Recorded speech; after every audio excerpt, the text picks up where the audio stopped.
साथियों, आज हम आपके लिए लेकर आए हैं एक लोक कथा जिसका शीर्षक है कला का मूल्य।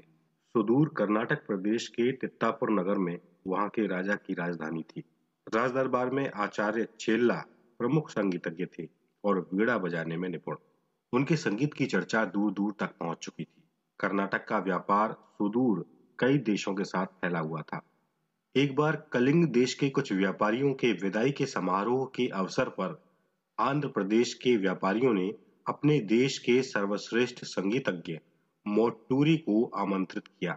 वो वीणा बजाने में बहुत प्रवीण था और नवयुवकों में उसकी ख्याति फैली हुई थी।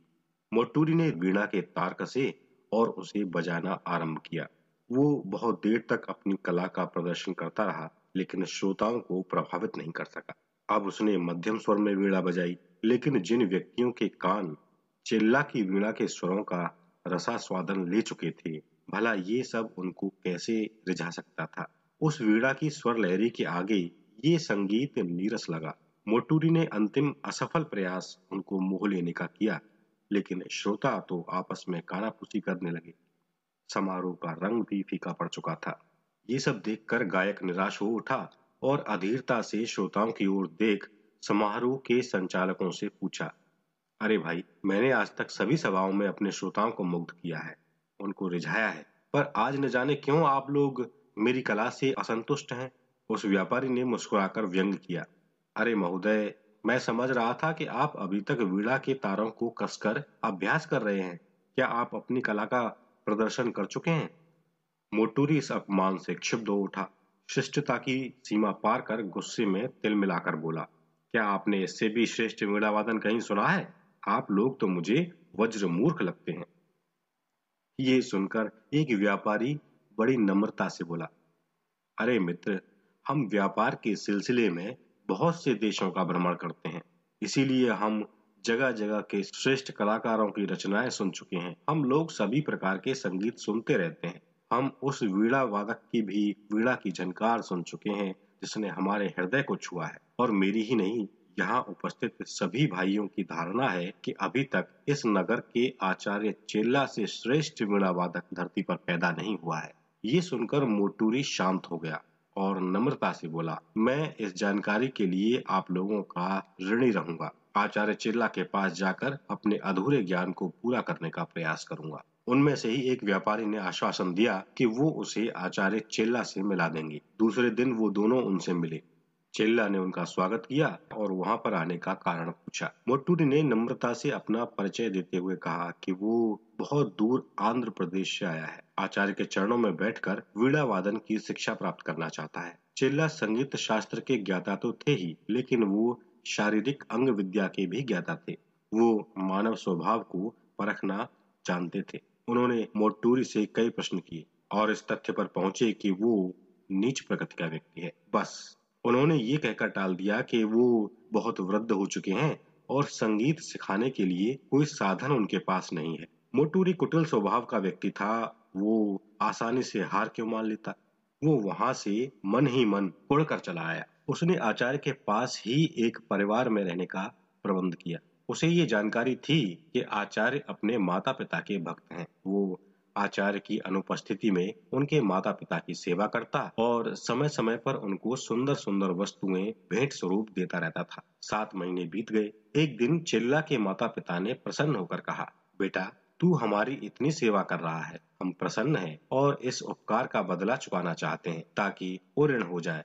मोटूरी ने पहले तो कुछ भी मांगना स्वीकार नहीं किया, लेकिन जब वे बार बार वही बात दोहराते रहे तो वो उनके चरणों में गिरकर गदगद स्वर में बोला, आप आचार्य चिल्ला को आदेश दे दें कि वो मुझे वीणा बजाना सिखा दें ताकि मेरा जीवन सफल हो जाए। आचार्य ने जब ये बात सुनी तो वो बहुत दुखी हुए। विवश होकर उन्होंने मोटूरी को शिष्य बनाना स्वीकार कर लिया और नियमित रूप से उसे शिक्षा भी देने लगे। 5 वर्ष तक लगातार वो वहीं रहा। कभी कभार वो आचार्य के साथ राज दरबार भी जाने लगा। राजा भी उससे परिचित हो गए और दरबार में उसका भी सम्मान होने लग गया। एक दिन चिल्ला ने उसे बुलाकर अपनी पुरानी वीणा भेंट स्वरूप देकर कहा, बेटा, अब तुमने पूरी योग्यता प्राप्त कर ली है। लौटकर अपनी मातृभूमि की सेवा करके अपने कर्तव्य का पालन करो। मोटूरी ने इस प्रस्ताव पर गंभीरता से विचार किया। कर्नाटक का राजा कला प्रेमी था। उसका राज्य आंध्र प्रदेश से बड़ा था। यहाँ ये आचार्य बूढ़े हो गए थे, वो अधिक दिनों तक जीवित नहीं रहने वाले। यहाँ दरबार में उसकी प्रतिष्ठा भी बढ़ रही है। दूर दूर के व्यापारी उसे भेंट देकर उसके यश की चर्चा अपने अपने राज्यों में कर रहे थे।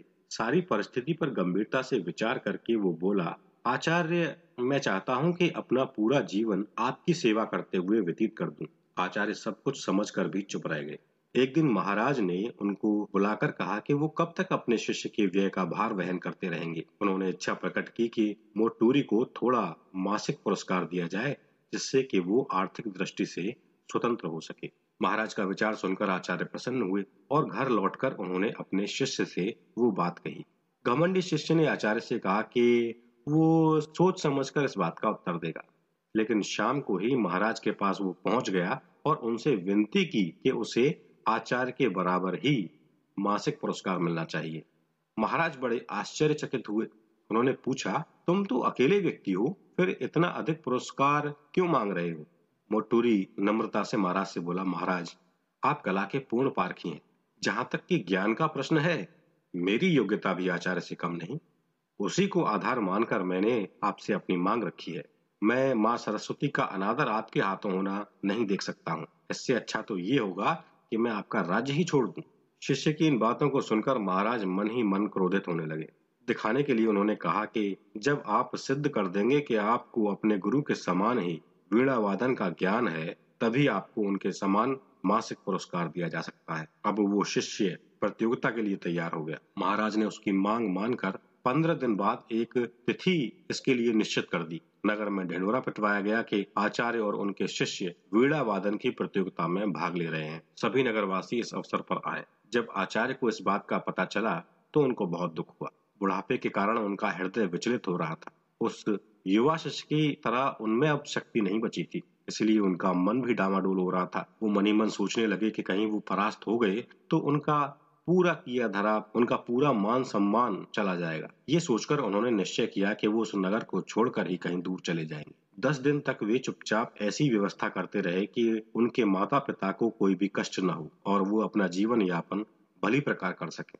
11वें दिन वो अपनी वीणा को लेकर सुबह के समय ही नगर छोड़कर चुपचाप चले गए। वो दिन भर चलते रहे। रात को थके मांदे एक पेड़ के नीचे बैठ गए और हर रोज की तरह वीणा लेकर बजाने लगे। उन्होंने आंखें मूंद लीं और लगभग 2 घंटे बाद आंखें खोली तो पाया कि उनके चारों ओर जंगली जानवर, वनचर बैठे हुए झूम रहे हैं। अगले दिन सब सामान उन्होंने अपना ठीक किया और अपनी यात्रा फिर से आरंभ कर दी। रात को वो फिर अपनी वीणा को निकालकर बजाने लगे। उनका हृदय आज इतना भर आया कि उनकी आंखों से आंसुओं की धारा बह निकली।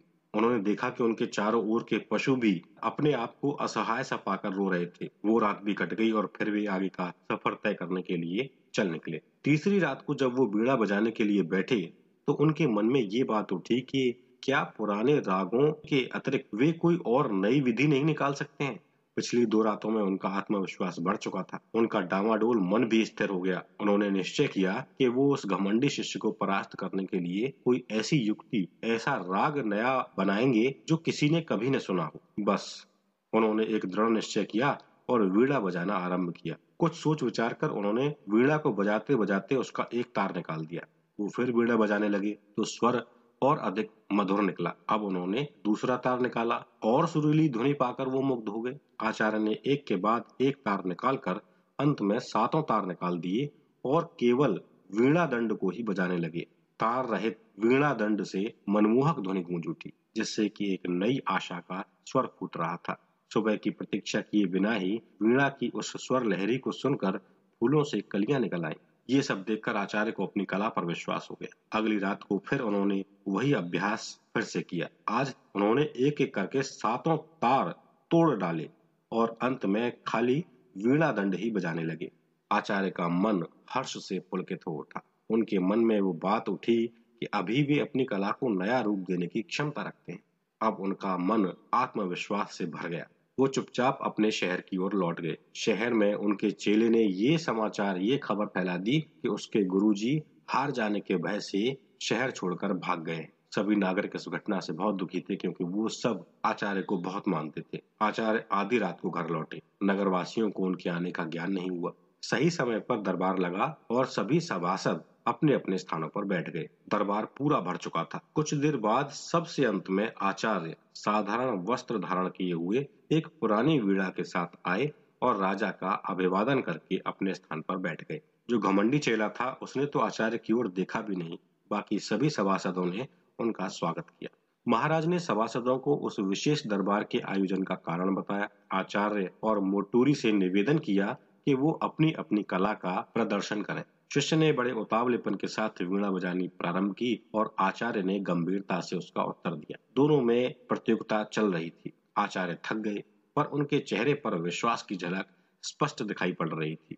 सभासद कुछ निर्णय नहीं कर पा रहे थे कि किसे श्रेष्ठ माना जाए। स्वयं राजा को भी आश्चर्य हुआ कि इस शिष्य ने सत्य कहा था। ये भी आचार्य से कम नहीं है। अब आचार्य खड़े हुए, महाराज के आगे जाकर बोले, महाराज, मैं अब अंतिम राग प्रस्तुत करता हूँ। मैंने अपना जीवन अपने प्रदेश की सेवा करने में व्यतीत किया है। उसके सम्मान की रक्षा करना भी मेरा कर्तव्य है। सभासदों में हलचल मच गई। शिष्य समझा कि आचार्य अपनी हार के कारण बौखला उठे हैं। उधर आचार्य ने वीणा उठाई। माता सरस्वती का मन ही मन स्मरण कर वीणा बजाना प्रारंभ किया और सबके देखते ही देखते सातों तार तोड़ डाले। अब वे केवल वीणा दंड ही बजा रहे थे। राजा और सभी सभासद अपनी सुध बुध खो बैठे। वो संगीत इतना लयपूर्ण और मादक था कि पशु पक्षी तक दरबार में आकर झूमने लगे। शिष्य की समझ में ये स्थिति नहीं आई। वो दुखी, अवाक, बैठा का बैठा ही रह गया। उसने समझा कि आचार्य ने उससे छल किया है। महाराज ने अब मोटूरी से कहा कि मोटूरी, तूने हमारे आचार्य का अपमान करना चाहा था। तेरा घमंड उन्होंने अपने तेज से चूर चूर कर डाला है। हम तुझे देश निकाले की सजा देते हैं। शिष्य घबरा उठा और आचार्य के चरणों में गिरकर बोला, गुरुदेव, मुझे क्षमा करें। आपसे मेरी एक ही शिकायत है कि आपने मुझसे ये ज्ञान छिपा कर रखा था। आचार्य ने उसे अपने पास बिठाया और गंभीर स्वर में कहा, मोटूरी, तू कुटिल प्रकृति का है। मैंने तुझे देखते ही पहचान लिया था और मैंने तुझे पूरी की पूरी विद्या जितनी मुझे आती थी सब सिखा दी थी। लेकिन तुझे घमंड ने अंधा बना दिया।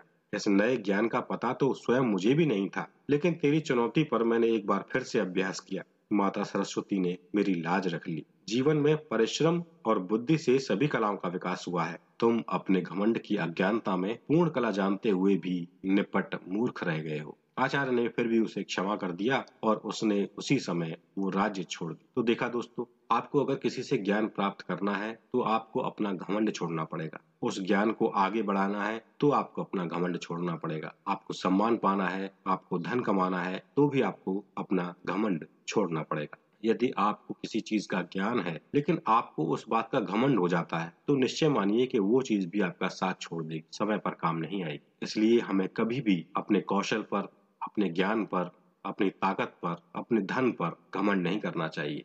तो आज के लिए बस इतना ही दोस्तों। आगे एक और कहानी के साथ फिर आपसे मुलाकात होगी। यदि आप इस चैनल पर पहली बार आए हैं तो इस चैनल को सब्सक्राइब कर लीजिए, वीडियो को लाइक कीजिए और अगर आपका कोई सुझाव है तो कमेंट बॉक्स में लिख दीजिए। फिर मिलते हैं। नमस्कार।